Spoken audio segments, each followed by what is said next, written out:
Hey everyone, this is Joey G with the Penn Reading Industrial Railroad, Allentown 1969. And welcome to update number 1 as we start building our shelf module, which will be part of our new future layout. So let's get started. Good morning, dispatcher. This is the Penn Reading 3985 on the Allentown District, requesting a track warrant on October 3rd, 1969. Over.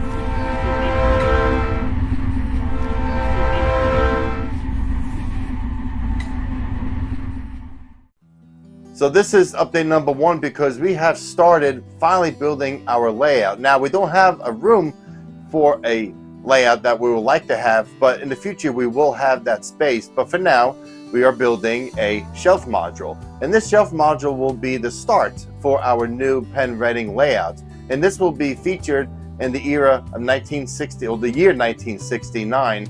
And it will be featured in Allentown. That's going to be our new location, is Allentown, Pennsylvania. The last layout was the late 40s and early 50s of becoming the Penn Reading Industrial Railroad, which was the Penn Reading Industrial Division. And that featured the transition era from the late 40s, early 50s, and that was the basic, it was the town of Emma, Pennsylvania, a fictional town between Philadelphia and Reading. And that was along the Reading district. We are going to model the Allentown district.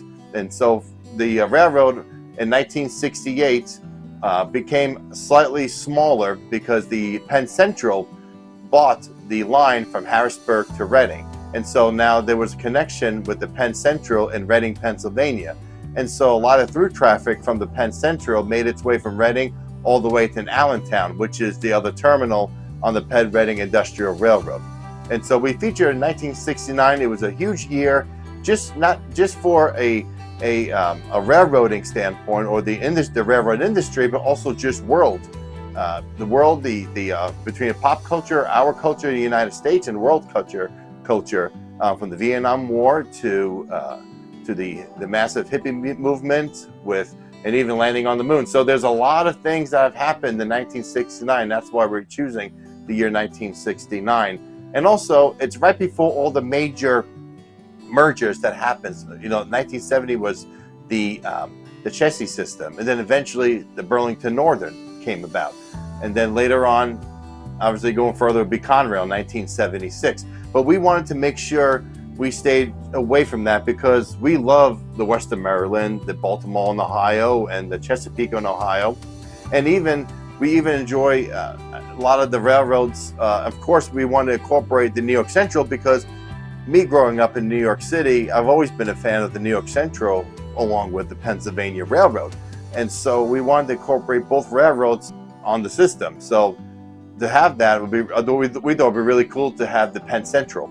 So that way we have Penn Central, Pennsylvania Railroad, and New York Central Motive Power running on the Penn Reading Industrial Railroad. And now late 60s, also a time of decline for a lot of the railroads, especially the anthracite railroads. And the reason for that, traffic went down because of just the economy. Also, the United States was at war. Also, when the Penn Central came in the late 60s into the early 70s, I believe they were bankrupt in 1971.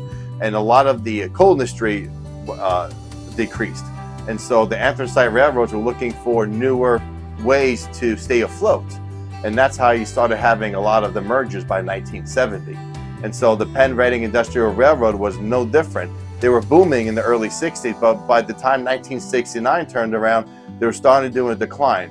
But throughout the 60s, it became its own railroad. So it's no longer a division, it became its own railroad now. And now we're going to have new paint scheme on locomotives and our rolling stock.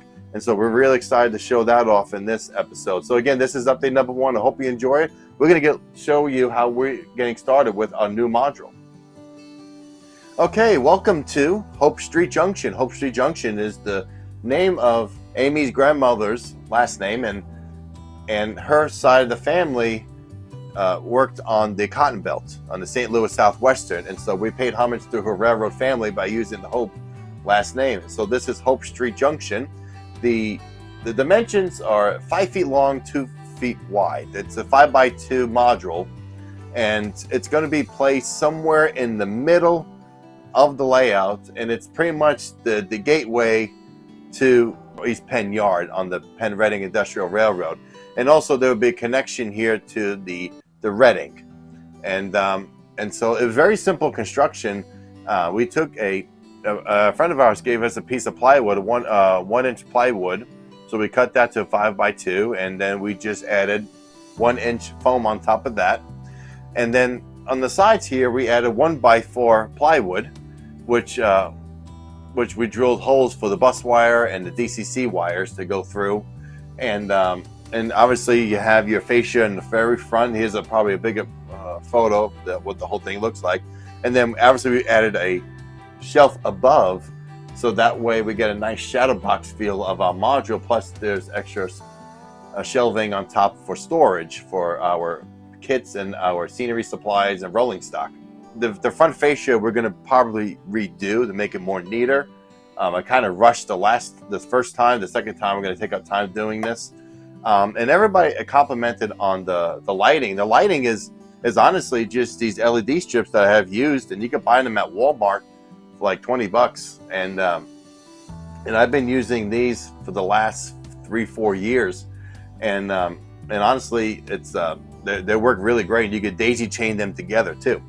And also something we've added are LED strips, because we want to get the effects of sunrise, sunset, nighttime on this module, and obviously the layout as well. And so what we're going to be doing is we added these LED strips, but also behind, there's a probably photo of what looks like behind, we added the LED strip on the back end of the module. It's laid right directly on the module. And the reason for that, we wanted to give it that sunset glow. And that's all Amy's idea. Amy has a technical theater degree, and she wants our module and the layout to look like a theater set. That's what we're hoping for. And so it gives it a little bit of a theatrical presence, so to speak. And so we decided on different ways to create the backdrop. And the backdrop, we're going to have these backdrop buildings in front, and then that's going to block the LED strip, so it shows like a sunset or sunrise glow. I think that's going to really, really give it a nice effect. I think it'd be really cool, and it's going to look like a theater stage. These backdrops here are made out of plexiglass that you can find for $3, $4 at Hobby Lobby. And we painted them, we spray painted them white, and then once that dried, we did a mist of blue over it, so it looks like their sky, blue sky. Now, Amy's idea of using the black on top was to hide all of the brackets and to hide all of the underneath the plywood that's above. Now, what we're going to do instead is, since now we got an idea what we want to do, we're going to take a big piece of 4x8 luan, cut it to the length we need, and we're going to have this backdrop curved from the bottom up. So the whole thing is going to be blue sky. And so that's why it gives a nice effect. So anytime you're doing photography, you're not getting distracted by the construction of the shadow box or of the black poster board. You know, we don't want that. We want the whole thing to be the sky, like in real life. You know, you see a sky, you know. So that's the idea, and that's how basically the construction is. And we pretty much made this like a box style module, so that way we could take it off the shelf and putting on a table to work on the module. We could bring it to maybe a train show to where we could put on the tables for display, and that's kind of the goal, what we're going for. So let's talk about the design of what we're doing as far as the buildings and the track work. As you can see, there's a lot going to be happening on this section of the layout, and Hope Street Junction is going to be a fairly busy place to rail fan, because you have here where this Reading car, this is going to be the Penn Reading Industrial Railroad's main line. Now going towards the left this way, that's towards Reading, Pennsylvania, and going towards the camera is where East Penn Yard, Allentown is going to be. So East Penn Yard was abandoned in the early 60s by the Reading. It was the junction. East Penn Junction became the East Penn Yard. East Penn Yard is where there was a Reading terminal, engine terminal, and the Lehigh Valley, and I believe the Lehigh Valley and the Reading both interchanged there at East Penn Yard. And that was abandoned in the early 60s. And so our freelance railroad will actually owns East Penn Yard, and so they're going to have that up until 1971, which was when the Penn Reading was bought by the Reading Railroad. And so East Penn Yard will be going towards the camera. And so the reason why there's a junction here, I'm going to move Amy's Diner out of the way for a second, is you're going to have the junction here. And so we have these Walther's number 5 switches, and this is going to be a Reading secondary that goes off the module eventually into a staging. And it's just a secondary. Pretty much what we'll have here for operations is pretty much 4-axle power, because it's really just mainly for mine trains. So you have mine runs, and there's a concrete facility that's off the layout. So you'll have your pretty much Reading locals, the shorter trains will be running this secondary. So it's not a busy route. But the main line, obviously, the Penn Reading main line is going to be the busier of both. But this is where the Reading Railroad comes into, and they also interchange in East Penn Yard. And then what we got here, obviously, we'll start with the backdrop. So the backdrop buildings, we'll move over here a little bit. So the backdrop buildings are from a friend of ours. He passed away, actually, David Durbin. And this is from his layout, and so I wanted a abandoned backdrop buildings, and so this was perfect because this is from his layout. And so we have an old chemical company that's still around. They were established in 1917. That's a Monarch Distributing, and then you also have an abandoned building, 2 abandoned buildings here, factory buildings, and we're going to have a nice alleyway. And of course, we'll have little scenes in the alleyway that you actually have to look for, and some Easter eggs of different figures. And we're going to have a security fence in the front, and it's going to feature a lot of the different advertisements, plus all the different protests. So we may have an advertisement for Woodstock. 1969 is when Suspicious Minds came out for Elvis, so maybe there's an Elvis poster. Maybe protesting the Vietnam War. There was also a lot of civil rights unrest going on in the late 60s as well. So so we're going to have stuff that features a lot of the stuff that was happening in 1969 on this particular fence back here behind the tracks. And so it's kind of like a dirty scene, but not dirty, but just like abandoned buildings. That's what we're going for in that section. And next to it, I think I'm going to be scratch building right over here a corner record shop. Being a musician for my whole life, and love of music, and also the late 60s was a huge time in pop culture, because you've had you had Jackson 5 coming out, Clearwater, Elvis came back. It's right before disco, but you had the Motown, you had so there's a lot of cool music happening. Led Zeppelin came out in late 60s, so they just started a whole lot of love in 1969. So it'd be really cool to have a nice record shop and people going in and out shopping for records. That's going to be on the corner. And then obviously here's Hope Street. This is going to be Hope Street in the front. We're going to move the camera up here a little closer, now you can see the whole thing again. And this is going to be Hope Street. This right here is going to be Hope Street. Obviously crossing gates, which is going to have relays. We also had the Iowa scale squealer, which is going to be right over here. I believe I'm going to put it right here on this, where there's eventually diamond going to be.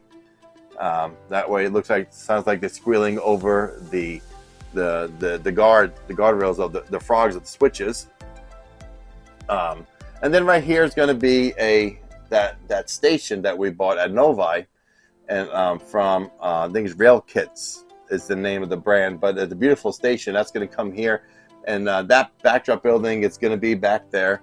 We're going to have trees in the front, so it kind of blocks the backdrop a little bit, so it looks a little bit of forced perspective. And of course, in the foreground, we'll have a street front here, and it'll be a printout of a 1960s street front, so it looks like the road continues through the town. And down here, we're going to move the camera over and explain what's going on in this section here. All right, moving south on the module, we're going to have a 90-degree diamond over here. And now I recently built a nice display for my weathering business, Touch of the Brush Model Weathering. and I try to cross over some of that weathering stuff on this channel as well, so you guys get a taste of what I do besides the layout, you know. And that featured Oak Hill Models track supply from Jeff Otto, and we're going to use his 90-degree diamond kits over here. And so the pen reg is going to cross over an abandoned branch line, and we're going to use Code 70 old abandoned track. So the track is going to be kind of hidden over here by trees, and we're going to make that tower look abandoned. It's going to be boarded up. There'll be trees behind that, so it will cover some of this, and you know, this wall here.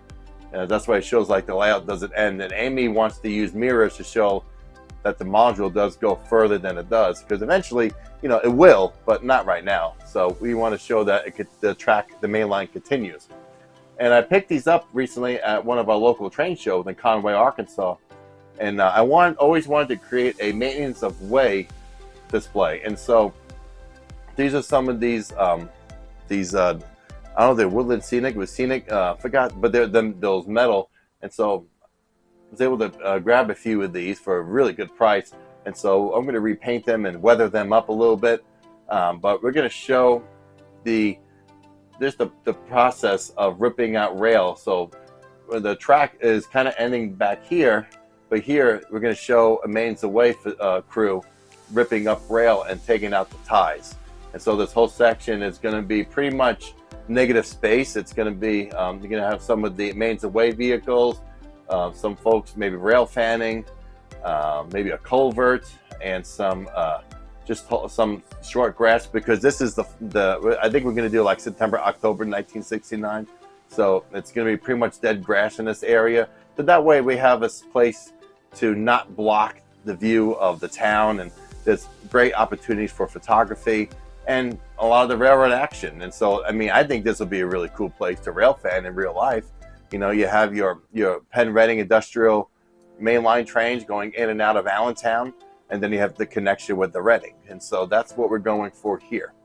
And so that's pretty much, you know, what we're going to do. And so let's talk about Amy's little section of the module.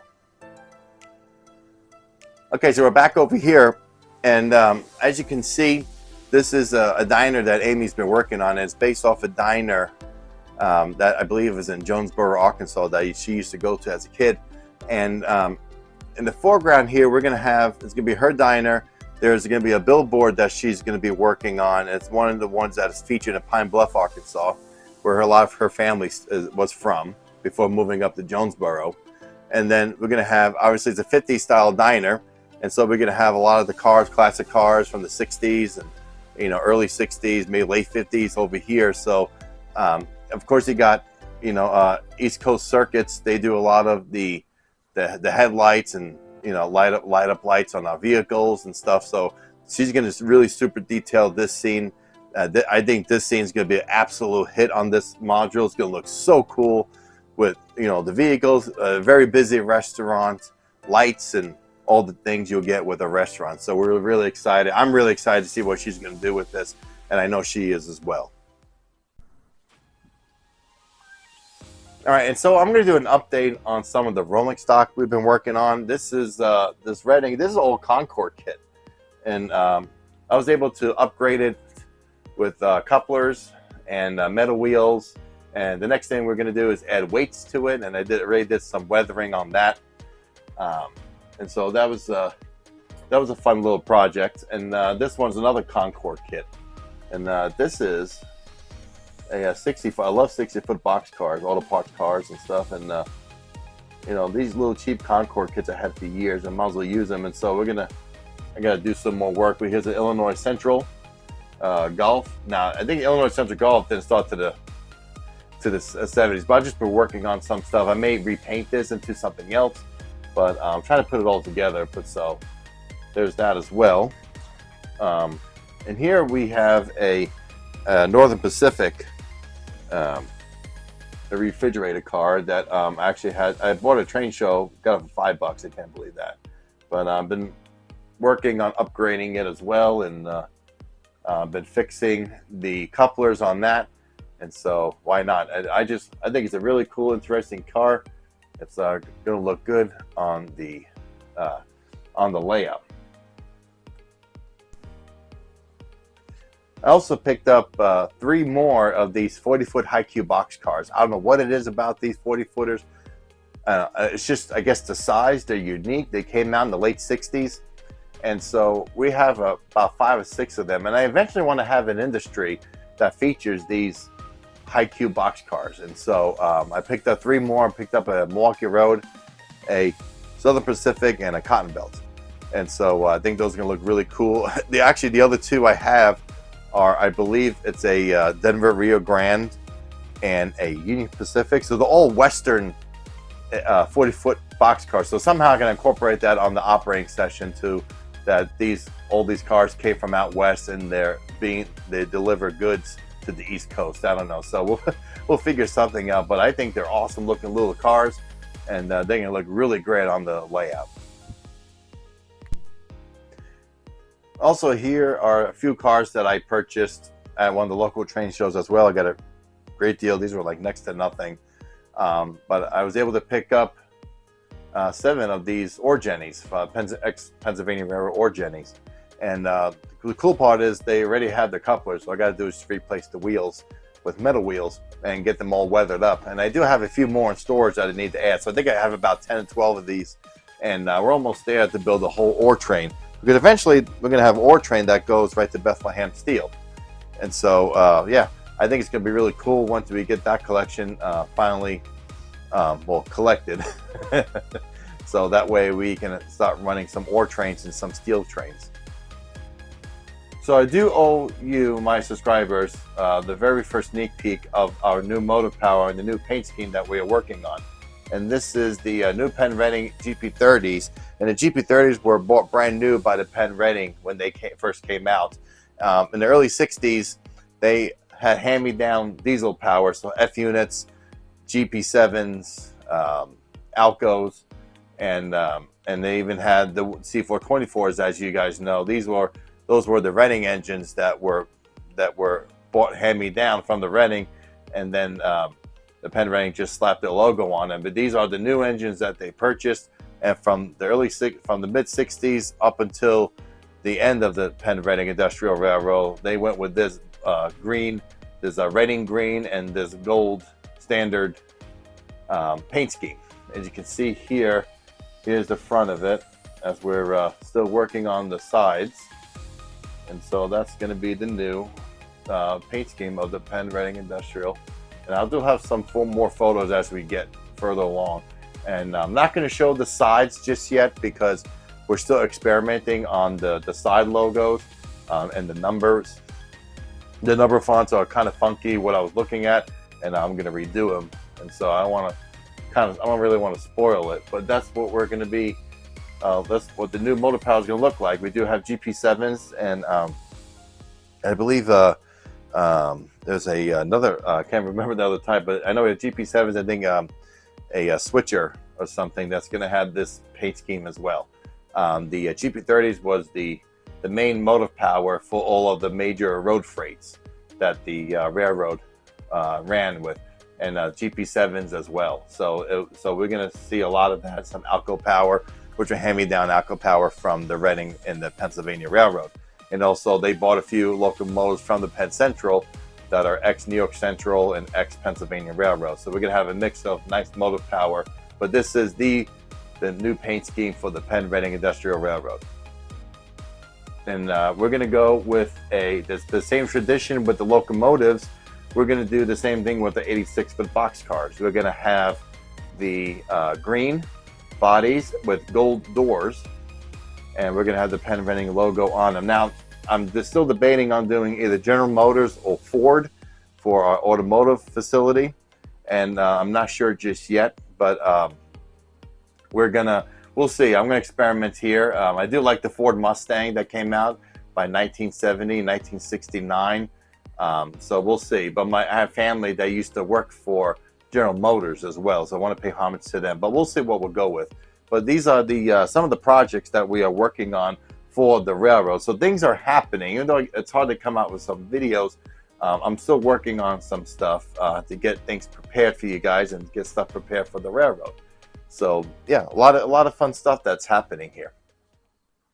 So as you can see, there's a lot of stuff happening with the Penn Reading Industrial Railroad. Look to our Facebook page. We're starting to change the links to the railroad instead of division. We're replacing division with railroad. So look for Penn Reading Industrial Railroad, and a lot of it.